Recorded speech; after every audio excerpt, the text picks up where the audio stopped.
Hi, everyone, and welcome to another episode of Wellness Day, a podcast coming to you every Wednesday here from the Jahangir Wellness Center. My name is Kavas Jahangir, and here from the JWC studio, our new JWC studio here at Viman Nagar. I just want to take you through a quick walkthrough of the place before we get to our studio. It's a new space, and that's really what I wanted to show you before we start talking to our next guest. So enjoy this week's episode as we keep Wellness Day going.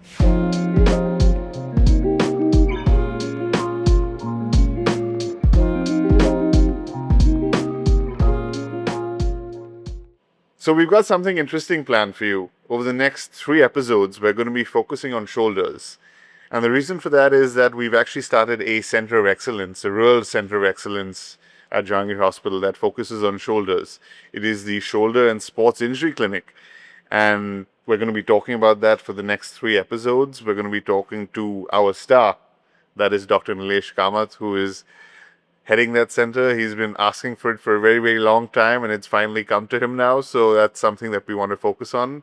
We're also going to be talking to the head of physiotherapy department, Radhika Patil, who's also been on the show. She was actually our second episode, so it's really lovely to have her back. So we're going to be talking to her as well. We're going to have an interesting interaction between Dr. Kamath and her, talking about the prehab and then the post-hab. So it's going to be interesting. So stay tuned for those episodes that are coming up. But today we're talking, as I said, to the star, Dr. Kamath. Doctor, thank you so much for being back here. I know you, as I said, has been asking for this clinic for a long, long time, and it's finally come, and we're all excited that it's here. So I thought it was only apt that we have you back and tell us everything about it. Thank you so much for having me. I was really excited to take off this venture, and hopefully it'll go ahead in the direction that we are wanting it to go. Absolutely. The last time that we spoke, we talked about orthopedics as a whole, generally about with the typical stuff, which is your shoulders, knees, hips, and pretty much it from an overall standpoint. And, we've been talking about how now we're sort of focusing on more and more on the shoulder. Why is that? Do you find that, are there more and more shoulder injuries? Is that something that...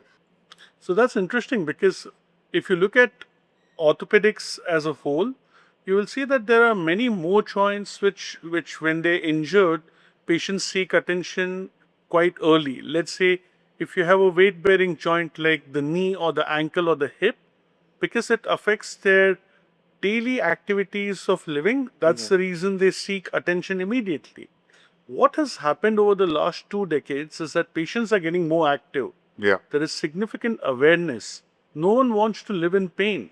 So earlier the thought process which used to be there, that it's only athletes who come to us with a shoulder injury, that really isn't true anymore. Okay. Because you get a lot of patients who are routinely active in their daily living. Someone who wants to do weekend sports, someone who's probably a homemaker and is active in the household, she doesn't want to live with pain. So early identification of these problems, that is the correct diagnosis, Right. it allows them to get back to normalcy faster. And I think it's that awareness over the last 2 decades which has made a huge difference. Interesting you say early detection, because in my mind, the shoulder or, for that matter, any kind of physical injury, that way, it's like a sudden thing that happens. So where does early detection come in? Well, so it's, if you look at it, probably if I were to give you a short feedback on this, Right. say 20 odd years back during my residency, every shoulder pain patient in the OPD was either diagnosed as a frozen shoulder or a biceps tendinitis or a cuff tendinitis. That's Okay. about it. Right. Now, when you're talking about early detection, one of the things what happens with the shoulder is a lot of night pain. Now, because there is night pain, they don't sleep well. Okay. Now, when you pick them up early, and when I say early, even before a structural injury has taken place, Yeah. when they're simply inflamed, with the correct modalities, proper imaging and clinical tests, when you pick them up early, you can treat them non-operatively by just adequate rest, by correct physiotherapy, right amount of right. exercises, and that allows them to get back to normalcy. And I'll double click on what you just said, which is the aspect about not needing surgery. And I know that a lot of people love you, doc, is because they come, or at least the feedback that I get, is that, oh, we love Dr. Kamat because every time we go to him, or other people who have gone to you, saying he says that we don't need surgery, which is so unlike doctors sometimes, or at least the perception that people have that you don't need surgery, or that the automatic response is that, yeah, I need to get surgery. So what is your thinking or your approach to I'm, the I'm shoulder that way? honestly, I'm not sure that's the reputation I want to have, but no, but jokes apart. Okay, let's put it like this, that if I have, say, in a dedicated specialty clinic, if I see 100 patients, and I'm giving you a random figure. And that's only for shoulder you're talking about. Let's say Okay. if you're seeing 100 patients, right? What's the hit rate of me advising surgery for every normal patient? In the sense, out of how many patients would I advise surgery and not advise surgery? Let's say every 10 to 15 patients, one will require surgery. So you understand? Okay. The rest of the others, Yeah. out of 100, if I'm going to say 100 patients, 1 in 10, that means out of 100 patients, only 10 patients might merit surgery. Right? This is, I'm not talking about a structural injury or a fall. I'm just giving you generic numbers, right? Okay. So what about the other 90? Yeah, The exactly. other 90 are very well treated. They come to the hospital because they're still seeking attention. Yeah, I mean, they've got pain or whatever They it have is. pain, Yeah. but you can very well treat them non-operatively. So it's a myth to believe, it's a misconcept to believe that when you're seeing a doctor, especially a surgeon, you are going to land up with surgery. There's another misconception that when you advise an MRI, patients are paranoid about listening to the word MRI. Why? Yeah, Because absolutely. they just feel, oh my God, if it's going to be an MRI, it's going to land up or follow it up with surgery. But that's not what it is. Because when you're looking at an MRI, if you are wanting to understand a little bit more about the soft tissue, either in the form whether it's inflamed, whether there's a structural abnormality, Right. whether there's a tear, that's where MRI aids you. And this is the right word, it aids you, it does not define the treatment. Treatment depends on your symptoms.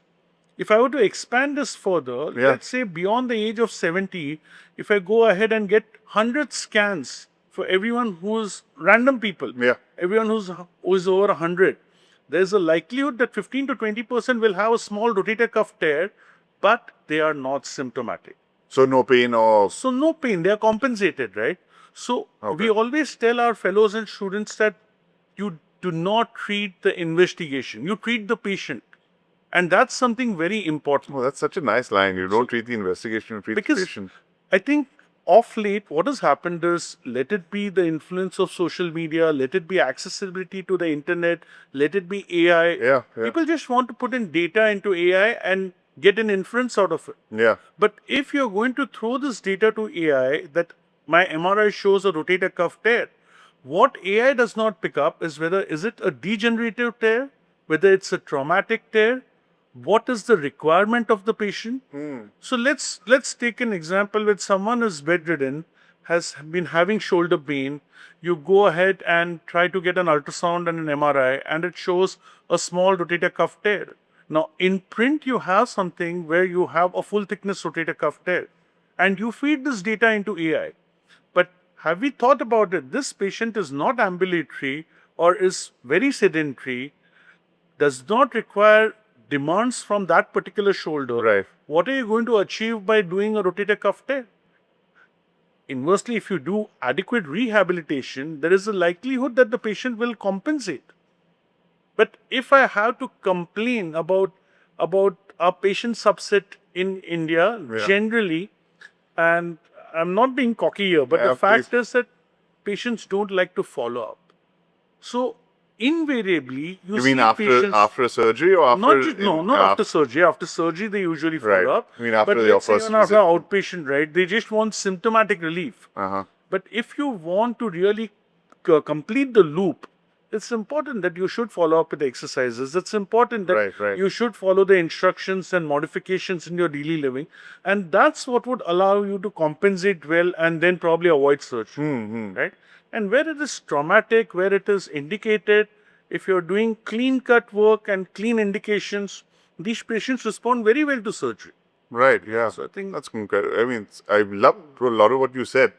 The one thing that caught my mind right now, or caught my eye or ear that you were talking about, is that I love the fact that, with all these technology and AI and so forth, that it can give you all this data and spit out probably good output It's good in terms output. of Yes, yes. in terms of data, but it doesn't pick up what you said is that about the individual. True. The individual goal might be, or the goal of that individual might be completely different. It's like you said, if you ask that person, do you want to be able to put your hand up all the way or not, effectively, and if that person says no, it doesn't make a big difference to me that I can't play XYZ, True. then it's really like, okay, you don't need to have surgery then.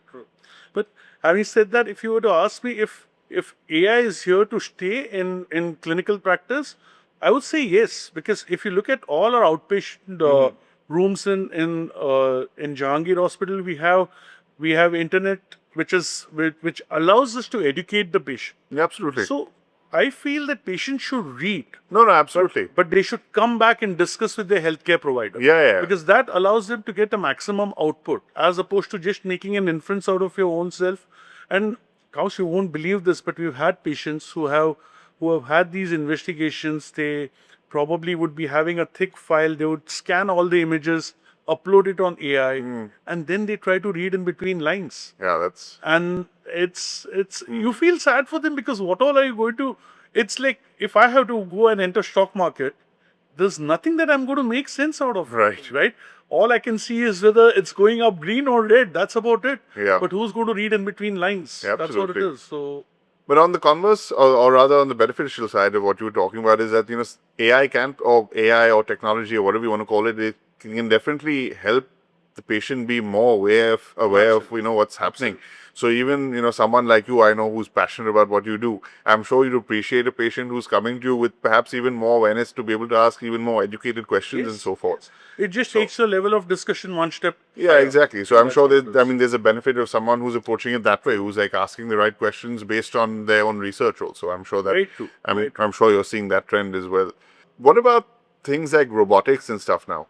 Well, so technology is again here to stay, right? Yeah. What I used to do in residency or we used to do in residency, are we replicating everything right now? Answer is a big no. So let me give you an example. Let's say if I have a muscle tear in the shoulder, probably I would earlier, 20 years back, I would take a big incision to the tune of 8 to 10 centimeters and then retract the muscles and then try to repair the muscle, right? Yeah. We do all of that arthroscopic. Out there, the patient would stay in the hospital for say 5 to 7 days. Today, patients get operated either as daycare services or a 24-hour indoor admission. Which is You great. you just have stab incisions, right? This is as far as the minimally invasive part or what is arthroscopy. Coming back to your question, as far as robotics, we know that the orthopedic world has been taken by storm Yeah. with robotic knee replacement. And the shoulder is not too far behind. Hopefully, by the end of this year, even at Jahangir Hospital, we will be having the robotic arm, Okay, which will yeah. allow us. And how it helps is the shoulder is a three-dimensional joint. Right. So, if I were to expand on this, you have the socket, you have the ball. Now, when you're placing the components, there's not too much of playground. You can imagine the socket or the glenoid, as we would say, is extremely small. The average glenoid size in an Indian female would be as less as 25 millimeters in its horizontal dimension. So Okay. that's 2.5 centimeters. Right. Yeah. Now, in 2.5 centimeters, if you want an optimal placement of your shoulder replacement implants, you need to be very accurate. Right. Absolutely. At this point of time, we do what is known as a three-dimensional CT scan planning. We know the measurements that how and where are you going to go. But what about the third dimension? It's purely eyeballing by the surgeon. I see. This is where robotics will allow you to be more accurate. Okay. And why does this have a direct implication on the surgery and the patient is because it improves the longevity. So if, let's say, I do a procedure, Yeah. and if the procedure is off by a few degrees, the patient will still compensate because the human body has immense compensation. Yeah. What you talk about, like rotator cuffs. earlier. Absolutely. Yeah. But then will it go the distance? Meaning, if it survives to say 10 years, the patient is happy, right? But if you are putting the implant exactly in its accurate placement, it will last you 15 years, 20 years. You don't know how long. Because the implant metallurgy has changed drastically. The osteointegration or bone ingrowth into the point of interface between the implant and bone that is improved significantly. So what really matters, which is in the surgeon's hand, is the correct placement of the implant. And that is where robotics is going to be a big boon. Right? Okay. So hopefully in the next 12 months or say next 18 months, we should be able to procure the robotic arm for shoulder replacement. And that would Amazing. be a big help. Increase that precision and so forth. Totally. Does that, would that help the rehab portion as well? Yes, so because the positioning, the soft tissue balancing, everything is accurate, it's less painful for the patient. And we've always learned this, that pain is a protective phenomenon. Whether it's post-surgical pain, whether it's pre-surgery, your body is trying to tell you that, okay, don't push yourself because something is off. It's like you place your hand in fire, because it hurts, you're going to withdraw your hand. If you don't have that pain feedback, it's not going to help you. This is where when you're doing robotics or minimally invasive surgeries, your pain component is much better, lower, allows a faster recovery, allows patients to get back to normalcy way earlier as compared to a conventional surgery. Okay. Yeah, I mean, it's fascinating what we're going. I mean, we'll obviously get into the rehab portion a little bit more detail, because I mentioned that Dr. Radhika will be joining us to talk about the rehab portion in that. Yes. So it'll be exciting to have both your opinions sitting there at the same time. So we'll get into that. But I will ask you one question before we do start that section, is that what are you most excited for in the shoulder orthopedic space in the future? So, well, I think two things which are really around the corner, and this is going to happen soon. One is if you look at the implantation, right? Earlier we would have really long stem processes coming in. So again, to explain this further, when you're placing the component on the humeral side, that means on the side of the arm, you would have to fix the prosthesis by means of a long stem which goes within the bone. Now, what was earlier conventional has started reducing. So earlier would be a standard stem which would be 125 or 135 millimeters. Okay. That came down to a micro stem, came to rather a mini stem, now Yeah. a micro stem which is around 83 millimeters, and now we're getting stemless. So stemless is something which just sits onto the cut portion of the arm, and you have a fixation mechanism. So you have minimal metalwork which is there inside. So that's one thing which is really exciting, and that's going to help patients. So why is it important? Less metal when you're trying to do, if that patient is younger and requires a revision surgery, is not going to do too much of harm to the patient for the revision surgery. Okay. Because if you imagine, if you're taking out a stemmed implant, the amount of bone which comes off with the stemmed implant is huge, and that leaves a deficiency. I see. So that's not going to happen in the bone, right? So that's one thing. A second thing is, of course, robotics. Right. And the third thing, if I may add, is regenerative patches when it comes to rotator cuff repairs. So yeah, I've started reading about that. It sounds very sci-fi, but no, it's not sci-fi. So these are collagen patches, right? Okay. So what as surgeons we have been able to do is bring about a good repair. What science has done is allowed you to have good anchors to get that repair back. Now, what we don't have is the optimal biology to allow soft tissue to heal to bone. Remember, bone is the only structure which heals completely to 100%. So by around 3 months, if you have a fracture, and by 3 months if bone is brought together to bone, in a straightforward fracture, this comes back to original strength. Not many tissues do that.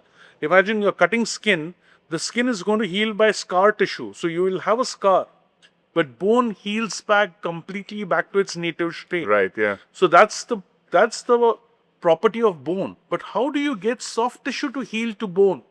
Because that's a totally different ball thing. game. Yeah. And that's the weak link when you're looking at re-tears. So what are these bioinductive patches, or what are these collagen patches? It's after you do a conventional repair, you actually put it on the repair like a duvet, like a blanket. Yeah, I was going to say like a bandage or whatever. Huh? Like a blanket, it sits on it, and over the next 6 to 12 weeks, that is 1.5 to 3 months, it initiates an inflammatory reaction which allows for more soft tissue ingrowth. So it increases the thickness of the tendon, provides the optimal biology.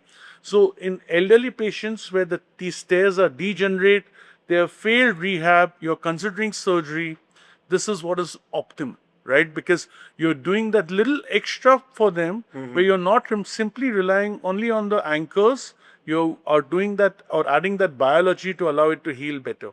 So Okay. that's really exciting. But We have- is that here or is it not Oh, here? yes, absolutely. You've been Okay. doing this for the last 1.5 years. We have had serial MRI sequences after the repair. Right. And we've had patients come back to complete normal function after repair. Okay. So that's what it is. Okay, that's crazy and very exciting. Absolutely. So, Doc, don't go anywhere. As I said, we're going to have a lot more questions for you, and Sure. we're going to get into the more post-op side with the rehab and then the physiotherapy side. So, don't go anywhere. I will be right back with you. Looking forward to that. Yeah. Thank you. As I said, don't go anywhere, everyone. We were going to be talking about the next part of our series where we're going to be asking Dr. Radhika Patil to join us as well. But before you leave, for at least this week, do not forget to hit the like and subscribe button here at the bottom. Any comments you may have for next week, we will definitely try and capture that when we talk about this next week. So, see you then.